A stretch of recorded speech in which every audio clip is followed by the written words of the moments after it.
Yang ke-15, berapa banyak hikmat yang telah kita kumpulkan? Amsal 29 ayat 15 mengatakan, tongkat dan teguran mendatangkan hikmat. Jadi jangan kita bosan diajari oleh Tuhan dan diajari oleh pemimpin kita. Karena itu mendatangkan hikmat. Hikmat adalah hal yang membedakan antara orang Kristen yang dewasa dan orang Kristen yang tidak dewasa. Amsal 4 ayat 7 berkata, permulaan hikmat adalah perolehlah hikmat, dan dengan segala yang kau peroleh, perolehlah pengertian.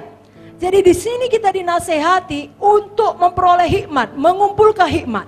Hikmat mengubah orang yang lugu atau seorang anak menjadi seorang yang dewasa rohani, yang memiliki kebijaksanaan. Tuhan Yesus sendiri bertumbuh di dalam hikmat. Tatkala hikmat Tuhan semakin bertumbuh, Alkitab menuliskan dia semakin dikasihi oleh Bapa dan oleh manusia. Saya bacakan Lukas 2 ayat 52. Yesus makin bertambah besar dan bertambah hikmatnya dan besarnya, dan makin dikasihi oleh Allah dan manusia. Hikmat juga membuat Tuhan Yesus bertambah kuat di dalam rohnya. Lukas 2 ayat 40. Anak itu bertambah besar dan menjadi kuat, penuh hikmat dan kasih karunia Tuhan ada padanya. Saudaraku, kitab Amsal di dalam Alkitab ini adalah salah satu kitab yang sangat spesial. Kitab ini penuh dengan hikmat raja-raja.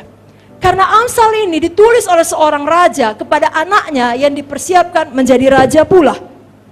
Jadi nasihat yang diberikannya di dalam buku Amsal adalah untuk membentuk seorang raja yang baik di masa yang akan datang.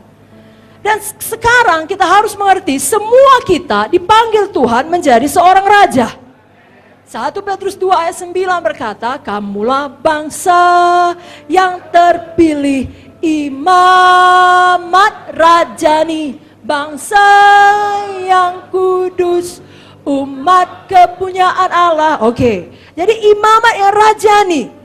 Dalam Wahyu 1 ayat 6 dikatakan, Tuhan telah membuat kita menjadi suatu kerajaan, menjadi imam-imam bagi Allah Bapanya.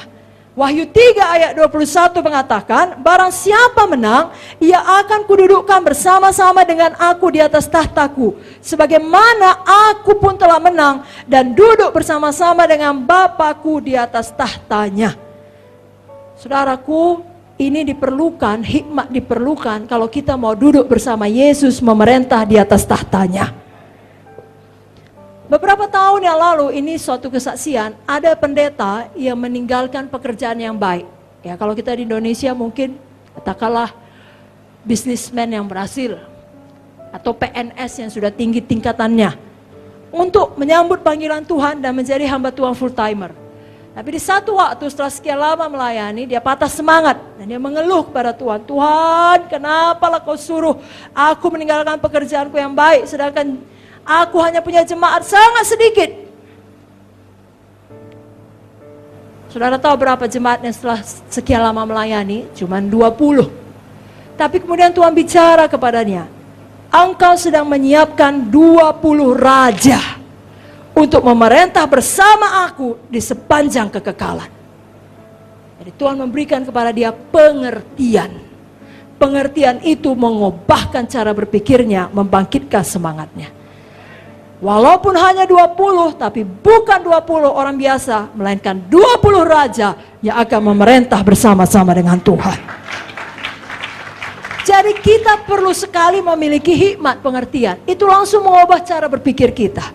Kita baca Amsal, hal-hal yang tadinya kita tidak tahu, kita jadi tahu. Hal-hal yang kita tidak tahu jalan keluarnya, kita jadi tahu jalan keluarnya.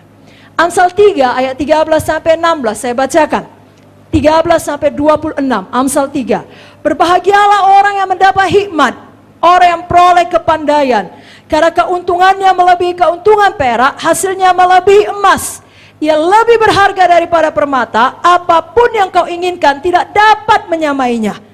Umur panjang ada di tangan kanannya. Nah, ini ayat selalu kita kasih kalau orang ulang tahun. Jadi rupanya nggak bisa dapat umur panjang kalau tidak peroleh hikmat.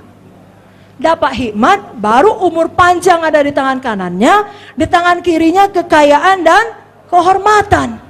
Jalannya adalah jalan penuh bahagia, segala jalannya sejahtera semata-mata. Ia menjadi pohon kehidupan bagi orang yang memegangnya. Siapa yang berpegang padanya akan disebut berbahagia. Dengan apa Tuhan meletakkan dasar bumi? Dengan hikmat. Dengan apa Tuhan menetapkan langit? Dengan pengertian. Dengan pengetahuannya, air samudra raya berpencaran, awan menitikkan embun. Hai anakku, janganlah pertimbangan dan kebijaksanaan menjauh dari matamu. Peliharalah itu, maka itu akan menjadi kehidupan bagi jiwamu, perhiasan bagi lehermu. Kau akan berjalan di jalanmu dengan aman. Kakimu tidak akan terantuk. Kalau kau berbaring, kau tidak terkejut. Kalau kau berbaring, kau tidur nyenyak.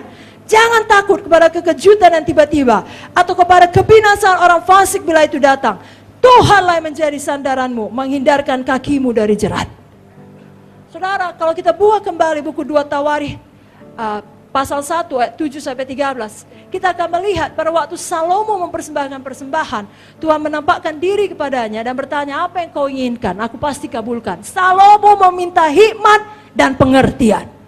Lalu Tuhan berkata, karena kau tidak meminta kekayaan, kau tidak meminta nyawa musuhmu, kau tidak meminta umur panjang, tapi justru meminta hikmat dan pengertian, aku akan memberikan hikmat dan pengertian ditambah semuanya itu. Sebelum engkau tidak ada seperti engkau, sesudah engkau tidak ada seperti engkau. Hari ini pun kita minta hikmat.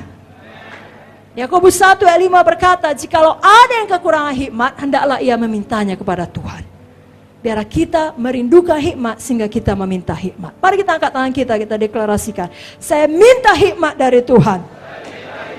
Saya bertumbuh dalam hikmat Tuhan. Itu lebih berharga dari ribuan emas. Saya latih diri saya membaca buku Amsal setiap hari, sehingga saya lebih berhikmat. Amin. Amin, saudara.